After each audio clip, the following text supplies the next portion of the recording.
जय माता दी गाइस। मेरा नाम कोमल है। मैं न्यूजीलैंड क्राइस्टचर्च में रहती हूँ और मैं एक कैंसर पेशेंट हूँ। आज थोड़ी तबीयत ठीक नहीं थी तो लेट हो गई, और थोड़ी क्या ज़्यादा ही तबीयत ठीक नहीं थी। सुबह पूजा करी, नवरात्रे स्टार्ट हो गए हैं तो पूजा करी, और उसके बाद से बस हलक झुलक ही चल रहा था। दर्द कहाँ है कहाँ नहीं है वो तो सारे में ही आपको दिख रहा होगा कि मेरा एक कंधा ऊपर है, एक कंधा नीचे है। तो इस हाथ में, क्योंकि इस साइड की सर्जरी हुई है, तो निफ नोट्स भी लिए गए हैं। तो जिस दिन से सर्जरी हुई है उस दिन से इस हाथ में, इस साइड में, पूरी साइड में प्रॉब्लम है। तो ये मूवमेंट नहीं करती है, कई बार फ्रीज हो जाती है। और जिसकी वजह से हर मतलब सोना उठना खाना हर चीज़ में प्रॉब्लम आती है। अच्छा, मैं आपसे ये कह रही थी कि कई हम मेरे ही फैमिली में दो तरह के लोग हैं जो मुझे कुछ कहते हैं कि तुम बहुत अच्छी जगह ट्रीटमेंट करा रहे हो। यहाँ के लोग बाहर जाने के लिए कहते हैं कि बाहर से ट्रीटमेंट कराएंगे, ये कराएंगे, वो कराएंगे। ठीक है, तो मैं आपको एक चीज़ बता दूँ। इंडिया में कुछ मेडिसिन जो है नॉन एफडीए जो होती हैं वो भी आपको मिल जाती है। यहाँ सिर्फ एफडीए अप्रूव्ड ही मिलती हैं।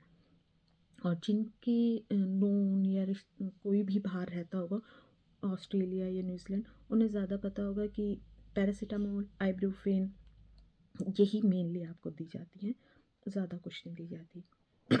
अब जिसमें कि मेरा केस इस तरीके का है, तो मुझे पैरासीटामोल, आइब्रूफेन, कैबापेंटेन, मॉर्फिन, ये सब दी गई। पर मेरे को इनसे भी साइड इफ़ेक्ट हुआ कि मेरा पेट जो है वो ब्लॉक हो गया, मेरा स्टूल पास नहीं हो रहा था। तो मेरे को एनीमिया दिया गया, उससे फिर मेरे को पास हुआ। तो मैं ये भी पेन किलर्स भी नहीं ले सकती। जब पेन होता है तो मैं उसके अल्टरनेटिव्स ढूंढती हूँ, और शुगर के, इन सब चीज़ों के अल्टरनेटिव्स जो इंडिया में कई बार मिल जाते हैं, बता देते हैं, मिल जाते हैं। जैसे कड़ी पत्ता हो गया शुगर के लिए। कड़ी पत्ता सच में हेल्प करता है, क्योंकि मेरी पीछे मतलब कीमो के टाइम से ही डायबिटिक हो गई जैसे मैं। तो मेरी शुगर जा रही थी 750 800। सारा मुंह मीठा मीठा होता था, और होश नहीं है, कहाँ हूँ कहाँ नहीं हूँ। करेले का जूस पिया, वो भी मीठा लगा, नमक मीठा, सब चीज़ मीठी लग रही थी।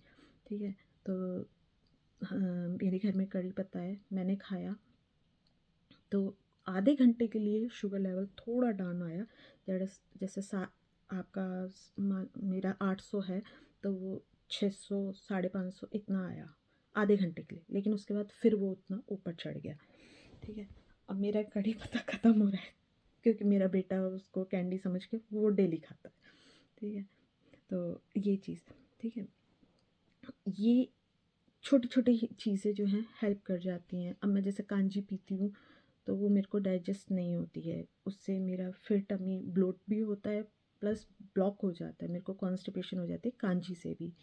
ठीक है, हो सकता है अभी मेरी बॉडी वीक है तो इस वजह से हो, आगे चल के ठीक हो जाए, अभी मुझे कुछ नहीं पता, लेकिन ये चीज़ है। ठीक है, सॉरी मेरे से बोला नहीं जा रहा, थूक निकल रहा है। तो ठीक है, और दूसरी चीज़, ये तो वो हुए जो ये कहते हैं तुम्हारा ट्रीटमेंट बाहर चल रहा है, बहुत अच्छी जगह चल रहा है। एक थे जो ये कह रहे हैं कि तुम इंडिया में भी तो करा सकते थे, यहाँ इतने लोग करा रहे हैं, यहाँ इतना कुछ हो रहा है। जिस टाइम मुझे कैंसर डायग्नोज्ड हुआ था, मुझे हफ्ता भर लगा था खुद को ये समझाने में कि हाँ मुझे ये प्रॉब्लम है। और मुझे पहले कभी पेन नहीं हुआ, मेरे को पेन स्टार्ट हुआ था मैमोग्रा मैमो मैमो के बाद। मैमो में होता क्या है कि एक्सरे की तरह मशीन होती है, लेकिन वो इस तरीके से बीच में आपका पार्ट रखा जाता है, और वो इतनी हैवी होती है कि वो उसको ऐसे दबा के ना, मतलब इतना तो नहीं दबाते, लेकिन हाँ इस तरीके से दबा के वो आपको चारों तरफ से चेक करती है कि क्या है क्या नहीं। उसके बाद से फिर मुझे दर्द स्टार्ट हुआ था। और अगर आप देसी दवाई की बात करो तो मकलोड़गंज में ना कोई लामा है, वो दवाई देते हैं कैंसर की, मैंने वहाँ से भी ली थी, और वो इफ़ेक्टिव भी है। अगर आप लोगों में से किस, भगवान ना करे पहली बात तो किसी को हो, लेकिन अगर किसी को है तो मैं एडवाइस करूँगी कि आप वहाँ एक बार ज़रूर दिखाइए। मैंने खाई थी और मुझे वो काम भी करी, क्योंकि जब मेरा कैंसर डायग्नोज हुआ था स्टेज 2 से 3 के बीच में था, और मैंने 1 डेढ़ महीना खाई तो मेरा उतना ही रहा, वो उतना उसी जगह रुक गया था। और सिर्फ जहाँ आपको कैंसर है ना, सिर्फ उतने पोर्शन में आपको पसीना आएगा, बाकी पूरी बॉडी में कहीं नहीं आएगा। और उनकी बहुत सिंपल सी थी अम, जो दवाई थी बहुत सिंपल थी, ज़्यादा रिस्ट्रिक्शंस नहीं थी, पर हाँ उनकी दवाई भी इफ़ेक्टिव थी। पर क्योंकि ये कैंसर एक ऐसी चीज़ है, रिस्क लेते हुए हर कोई डरता है। अब मैं ठीक हो जाऊंगी तो मैं शायद आगे प्रिकॉशंस के लिए मैं उनसे दोबारा कांटेक्ट करूंगी, लेकिन फॉर टाइम बीइंग अभी के लिए मैं आपको सही बताऊं तो एलोपैथिक ठीक होती है। क्योंकि देखो ज़िंदगी की रिस्क से हर कोई डरता है, ठीक है। मैं भी डर रही थी, मेरे हस्बैंड भी डर रहे थे, हम लोग बच्चे के लिए भी सोच रहे थे। और मेरा माइंड स्टेट ऐसा था कि अभी ताज़ा ताज़ा मेरी मतलब ताज़ा ताज़ा होके कह सकती हूँ, मम्मी गई हैं, ज़्यादा दिन नहीं हुए अभी, और मेरा एकदम डायग्नोस्ड हो गया, तो इस वजह से।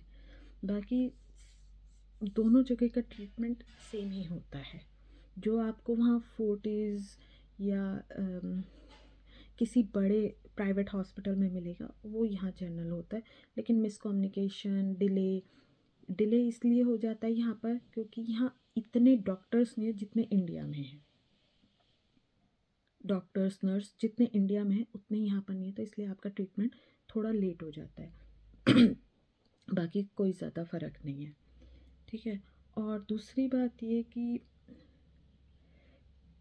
लोगों को ऐसा क्यों लगता है, या वो ऐसा क्यों सोचते हैं कि अब इन्हें कैंसर हो गया तो इन्हें अकेला छोड़ के कोने में छोड़ दो, या इनसे पूरी तरीके से मतलब प्रिकॉशंस कंटेजियस टाइप का होते होंगे, मैं ये नहीं कह रही नहीं होते होंगे। लेकिन जब मतलब मैंने कईयों को इंडिया में देखा है जब मैं वहाँ थी कि इसके पास नहीं जाना, इसे कैंसर है, इससे दूर रहना, इसके बच्चे से दूर रहना।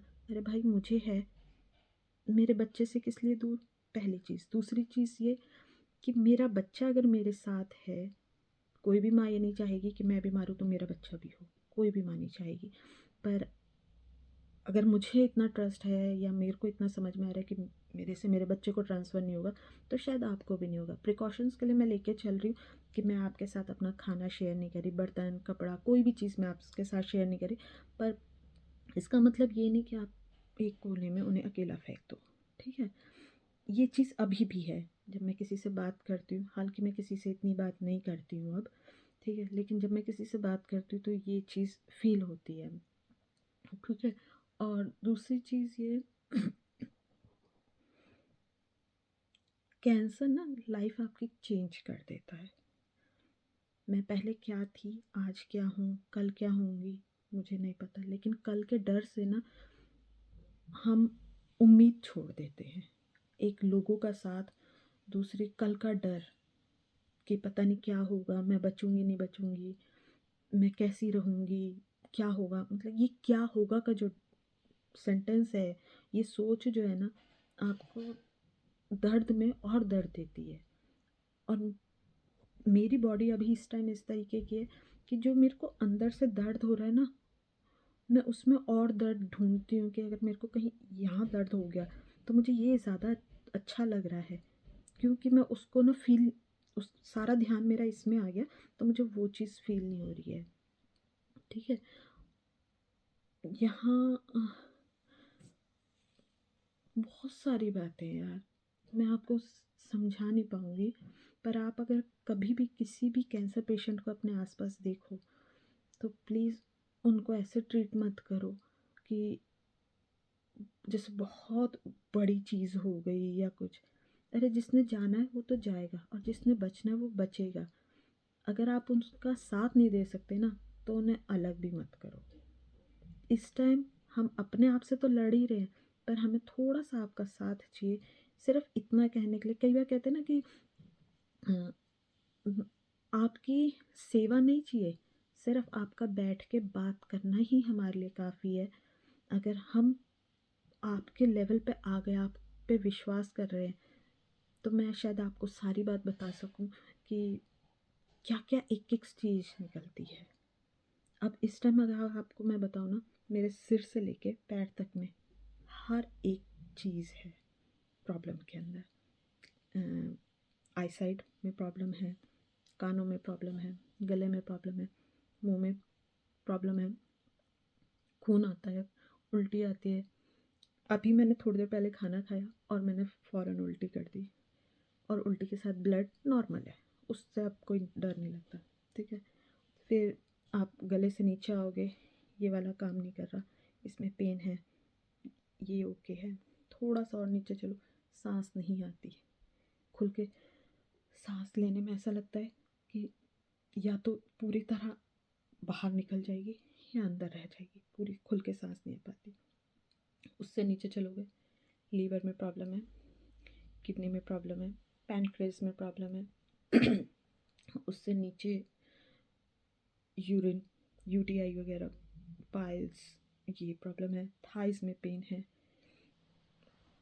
बॉडी के इंटरनली शुगर हाई है, शुगर बिना कुछ खाए भी हाई है। मैं दिन में एक ही बार खाना खाती हूँ, उसमें भी मेरी शुगर जो है, रात को अगर मैंने पानी भी पी लिया तो मेरी हाई चली जाती है।